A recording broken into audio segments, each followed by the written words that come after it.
Social মিডিয়ায় scroll করতে গিয়ে রান্নার কোনো ভিডিও সামনে চলে এলে সেটা এড়িয়ে যাওয়ার মতো মানুষ খুব কমই আছে। আজ আমরা আপনাদের সামনে যে সিনেমার এক্সপ্লেনেশন নিয়ে হাজির হয়েছি সেই সিনেমার অসংখ্য দৃশ্য নেট দুনিয়ায় ইতিমধ্যেই ভাইরাল। 2017 সালে মুক্তি পাওয়া কোরিয়ান সিনেমা কুক আপ আ স্টর্ম। এই সিনেমায় ট্র্যাডিশনাল আর মডার্ন রান্নার জমজমাট লড়াইয়ের মধ্য দিয়ে উঠে এসেছে অসাধারণ একটা শিক্ষণীয় গল্প। রান্না নিয়েও যে এত চমৎকার সিনেমা নির্মাণ করা সম্ভব তা এই সিনেমা না দেখলে বুঝবেন না। তো আর দেরি কেন, চলুন শুরু করা যাক।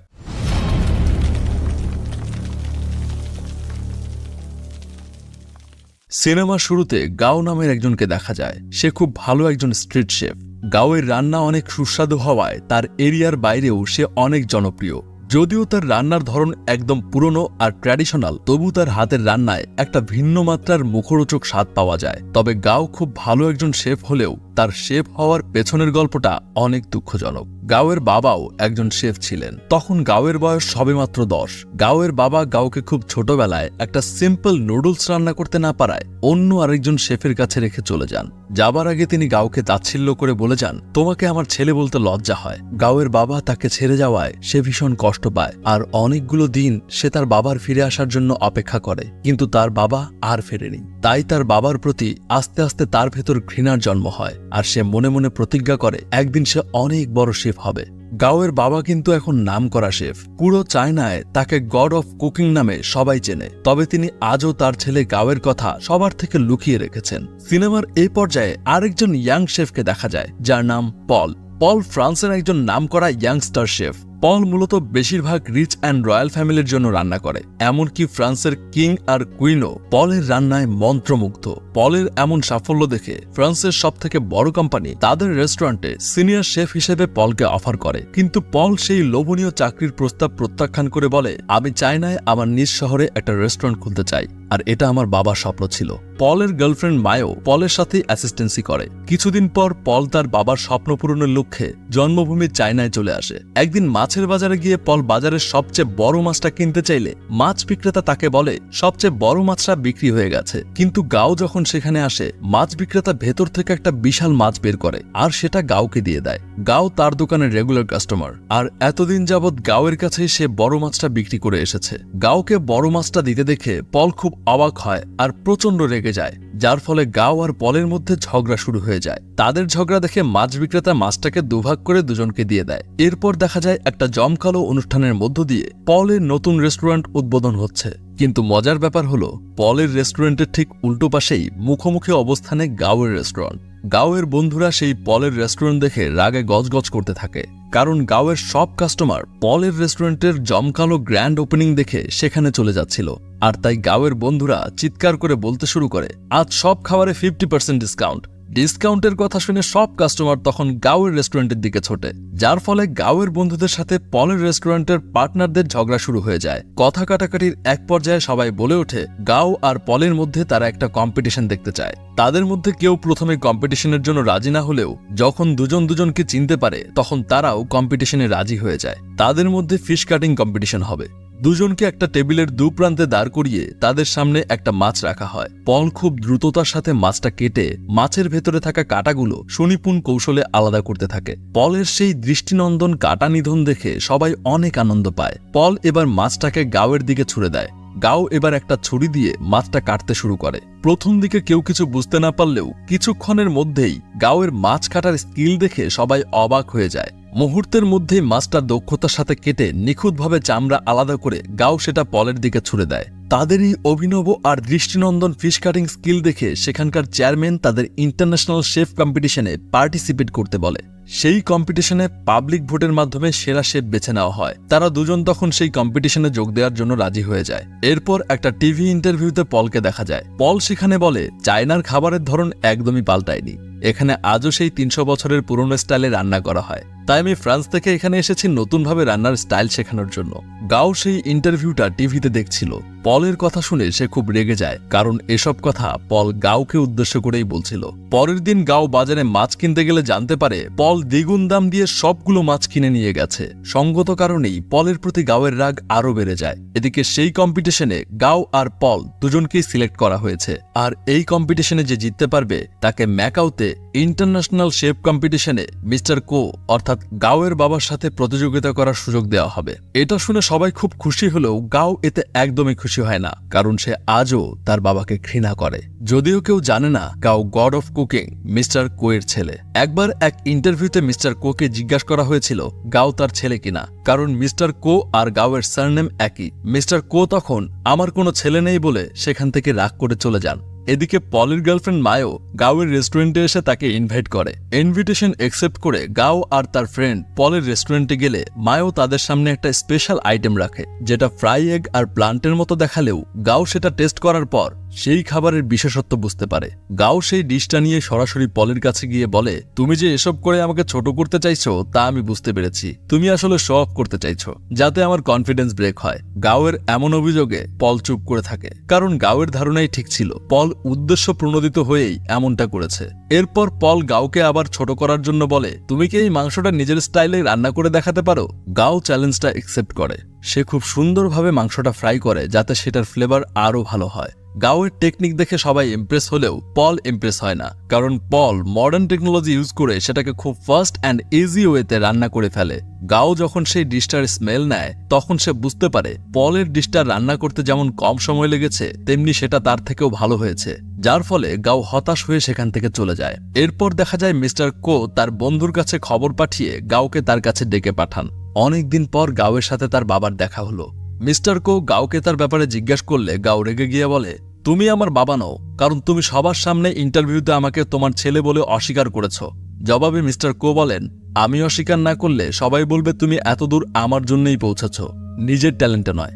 গাও তার বাবার কথায় পাত্তা দেয় না। সে বলে, আমি তোমাকে প্রমাণ করে দেব বড় মানুষ হওয়ার জন্য নিজের পরিবারকে ছাড়ার দরকার হয় না। এরপর গাও সেখান থেকে চলে যায়। পরের দিন কম্পিটিশন শুরু হয়। সেখানে প্রচুর দর্শক ছিল আর ছিলেন বিখ্যাত সব বিচারক। পল আর গাওয়ের বন্ধুরাও সেখানে তাদেরকে উৎসাহ দিতে এসেছে। কম্পিটিশন শুরু হওয়ার পর গাও নিজের সেই ট্র্যাডিশনাল স্টাইলেই রান্না করে। সে মাংসটাকে কোনো ছুরি ছাড়াই হাত দিয়ে দক্ষতার সাথে আলাদা করে দেয়। অন্যদিকে পল তার মডার্ন স্টাইলে রান্না করতে থাকে। সে বিভিন্ন ধরনের মিষ্টির ফ্লেভার দিয়ে একটা মিষ্টি বানায়। পল তার ডিশটা সময়ের আগেই তৈরি করে ফেলে আর বিচারকরাও পলের টেকনিক দেখে অনেক ইমপ্রেস হন। অন্যদিকে গাও পুরো সময় নিয়ে রান্নাটা কমপ্লিট করে। তাদের দুজনের ডিশই বিচারকরা টেস্ট করেন। কাকতালীয়ভাবে তারা দুজনেই সেম পয়েন্ট পায়। তখন একজন বিচারক স্টেজে উঠে বলেন, তোমরা দুজনেই খুব ভালো রান্না করেছো। গাও খুব অভিজ্ঞতার সাথে রান্নাটা কমপ্লিট করেছে, কিন্তু রান্না করাটা একটা আর্ট, যেখানে সময়ও অনেক গুরুত্বপূর্ণ বিষয়। পল নির্দিষ্ট সময়ের আগে রান্নাটা শেষ করার জন্য আমরা তাকেই বিজয়ী হিসেবে ঘোষণা করছি। কম্পিটিশনে জিততে পেরে পল ভীষণ খুশি হয়, আর অন্যদিকে গাও হতাশ হয়ে সেখান থেকে চলে যায়। গাওয়ের বাবা মিস্টার কো অনুষ্ঠানটি দেখছিলেন। ছেলের ব্যর্থতায় তিনিও খুব কষ্ট পান। এরপর বেশ কিছুদিন গাও আর ঘরে ফেরে না। গাওয়ের বাবার বন্ধু মিস্টার সেভেন, যিনি ছোটবেলা থেকে গাওয়ের খেয়াল রেখেছেন, তিনি অনেক বুঝিয়ে তাকে ঘরে নিয়ে যান। এদিকে পল তার রেস্টুরেন্টে উইনিং সেলিব্রেট করছিল। তখন তার এক পার্টনার তাকে বলে, আমি চাই তোমার গার্লফ্রেন্ড মায়ো ইন্টারন্যাশনাল লেভেলে আমার রেস্টুরেন্টকে প্রমোট করুক। এটা শুনে পল বলে, মায়ো আমার অ্যাসিস্ট্যান্ট, রান্নার বিষয়ে তার তেমন কোনো আইডিয়াই নেই। তখনই মায়ো সেখানে চলে আসে আর দুটো স্যুপ রেখে বলে, এখানে কোন স্যুপটাতে লবণ বেশি তুমি টেস্ট করে বলো তো। এটা শুনে পল খুব অবাক হয়ে যায়, কারণ পলের সেন্স অফ টেস্ট নেই, অর্থাৎ পল কোনো কিছুর স্বাদ বোঝে না। এটা ছিল পলের সবচেয়ে বড় সিক্রেট, যা শুধু মায়ো জানত। কিন্তু পলের সামনে স্যুপ দিয়ে টেস্ট করতে বলে মায়ো সবার সামনে তার সেই সিক্রেটটা রিভিল করে দিল। এরপর মায়ো বলে, তুমি কি ভেবেছিলে আমি তোমাকে ভালোবাসি বলে তোমার সাথে আছি? তাহলে তোমার সেই ধারণা একদমই ভুল।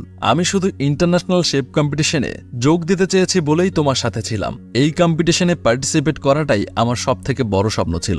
মায়োর কথা শুনে পলের মাথায় যেন আকাশ ভেঙে পড়ল।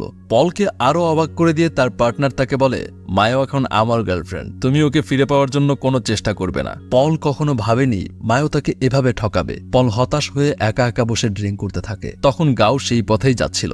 সে পলকে এভাবে বসে থাকতে দেখে তার কাছে এসে বলে, তুমি তো কম্পিটিশন জিতে গেছো, তাহলে এখানে এভাবে বসে আছো কেন? পল গাওয়ের কাছে তার সাথে ঘটে যাওয়া সব ঘটনা খুলে বলে, আর বিলবোর্ডে মিস্টার কোয়ের ছবি দেখিয়ে বলে, ইনি আমার আইডল, আমি তার মতো নাম করা শেফ হতে চাই, কিন্তু এখন আর সেটা সম্ভব না, কারণ আমার সবচেয়ে বড় সিক্রেটটা রিভিল হয়ে গেছে। তখন গাও পলকে বলে, ওই লোকটা আমার বাবা। পল প্রথমে গাওয়ের কথা বিশ্বাস না করলেও সব শোনার পর সে তার কথা বিশ্বাস করে। গাও বলে, আমার বাবা একজন স্বার্থপর মানুষ, তাই আমি এই কম্পিটিশন জিতে নিজেকে প্রমাণ করে দেখাতে চাই। এরপর তারা দুজনেই ফ্রাস্ট্রেশন রিলিফ করার জন্য মিস্টার কোয়ের ছবিতে বোতল ছুঁড়ে মারে, আর এর মাধ্যমে তাদের মধ্যে বন্ধুত্ব হয়ে যায়। অন্যদিকে মিস্টার সেভেনের রেস্টুরেন্ট বিক্রি করে দেওয়ার জন্য পলের পার্টনার তাকে প্রেসার দিতে থাকে। তখন পল সেখানে চলে আসে আর বলে, এই কম্পিটিশন আমি জিতেছি, তাই আমি ঠিক করব কাকে আমি নেক্সট লেভেলে নিয়ে যাব। এরপর সবাইকে অবাক করে দিয়ে পল বলে, আমি গাওকে আমার সাথে নেক্সট লেভেলে নিয়ে যাব। যার ফলে পলের পার্টনার রেগে গিয়ে তাকে বলে, আমি তোমার ক্যারিয়ার শেষ করে দেব। এই কথা শুনে পল তার পার্টনারকে হিট করে। মার খেয়ে তারা সেখান থেকে চলে যাওয়ার পর মিস্টার সেভেন পলকে জিজ্ঞেস করে, তুমি কি সত্যিই গাওকে তোমার সাথে নেক্সট লেভেলে নিয়ে যাবে? পল বলে, হ্যাঁ, আমি ভেবেচিন্তেই এই সিদ্ধান্ত নিয়েছি। পলের কথা শুনে সবাই খুব খুশি হয়। পরের দিন থেকে তারা ইন্টারন্যাশনাল শেফ কম্পিটিশনে যাওয়ার জন্য রান্নার প্রস্তুতি নিতে শুরু করে। তারা একে অপরকে নিজেদের রান্নার ধরন শেখায়, অর্থাৎ গাও ট্র্যাডিশনাল রান্নার স্টাইল শেখায় পলকে, আর পল নিজের মডার্ন রান্নার স্টাইল শেখায় গাওকে। এছাড়াও গাও পলকে কিভাবে রান্নার ফ্লেভার চেক করতে হয় তা শেখায়। তারা একে অপরের বন্ধু হয়ে খুব খুশি ছিল। দিনে দিনে তাদের বন্ধুত্ব আরো গভীর হয়। কিছুদিন পর ইন্টারন্যাশনাল শেফ কম্পিটিশন শুরু হয়। সেখানে পৃথিবীর প্রায় সব দেশের টিম যোগদান করে। সবাই তাদের সবচেয়ে স্পেশাল ডিশগুলো বানাতে শুরু করে। নির্দিষ্ট সময় শেষ হওয়ার পর বিচারকরা তাদের রান্না টেস্ট করে মার্কস দেয়। রেজাল্ট অ্যানাউন্স করার পর জানা যায় সবাইকে টেক্কা দিয়ে পল আর গাওয়ের টিম সেকেন্ড রাউন্ড জিতে নেক্সট লেভেলে চলে গেছে।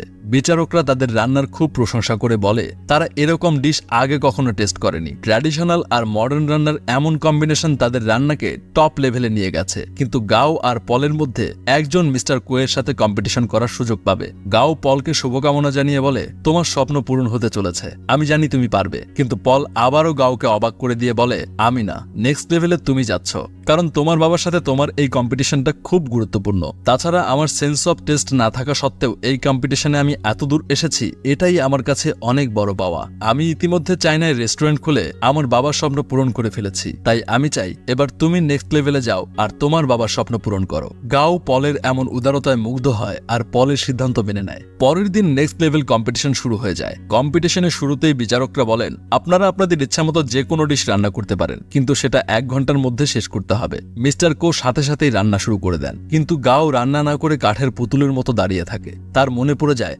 ছোটবেলায় তার বাবা যখন তাকে ছেড়ে চলে গিয়েছিল, তখন অন্য বাচ্চারা তাকে কিভাবে বিরক্ত করত। সেই সময় তার বন্ধুরাই সব সময় তার পাশে ছিল। আজও তারা গাওয়ের পাশে আছে। গাওকে রান্না না করে দাঁড়িয়ে থাকতে দেখে মিস্টার কো গাওয়ের মুখে পানি ছুঁড়ে মারেন আর বলেন, রোবটের মতো দাঁড়িয়ে না থেকে তাড়াতাড়ি রান্নাটা করো। গাও তখন রান্না শুরু করে দেয়। অতীত তার মনে নাড়া দিয়ে যাওয়ায় গাও ডিসাইড করে নিয়েছিল সে আসলে কোন ডিশটা রান্না করবে। তারা দুজনেই তাদের ডিশ নির্দিষ্ট সময়ের মধ্যে কমপ্লিট করে ফেলে। মিস্টার কো চমৎকার একটা সুইট ডিশ রেডি করে, যেটা ছিল কারুকার্যে ভরপুর, আর সেটা থেকে লিলি ফুলের সুবাস পাওয়া যাচ্ছিল।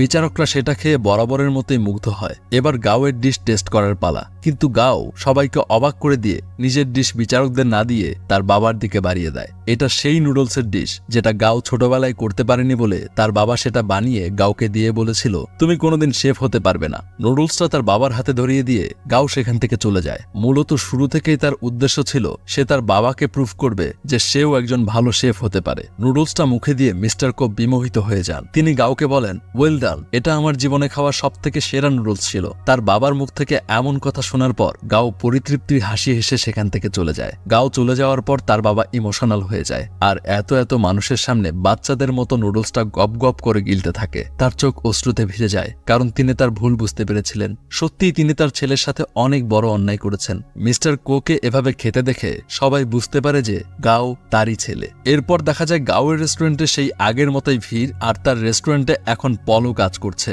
মিস্টার সেভেন সেখানে এসে সবাইকে বলেন, আমাদের উদ্দেশ্য হলো ভালো খাবার মানুষকে খাইয়ে তাদের খুশি করা, আর আমরা এভাবেই ভালো খাবার আপনাদের পরিবেশন করব। সিনেমাটা এখানেই শেষ হয়। বন্ধুরা, মিস্টার সেভেনের মতো বলতে চাই, আমাদের উদ্দেশ্য অসাধারণ সব সিনেমা সবচেয়ে সুন্দরভাবে এক্সপ্লেন করে আপনাদের খুশি করা, আর আমরা এভাবেই চমৎকার সব সিনেমার এক্সপ্লেনেশন আপনাদের পরিবেশন করব। তবে সেজন্য আপনাদের সাপোর্ট প্রয়োজন, তাই আমাদের চ্যানেলটিকে সাবস্ক্রাইব করে পাশে থাকুন। আপনার মতামত জানাতে কমেন্ট করুন। ভিডিও ভালো লাগলে একটা লাইক দিন আর অন্যদের সাথেও শেয়ার করুন। আজকের মতো বিদায় নিচ্ছি। আশা করি খুব শীঘ্রই আবার দেখা হবে। শেষ পর্যন্ত সাথে থাকার জন্য আপনাকে ধন্যবাদ।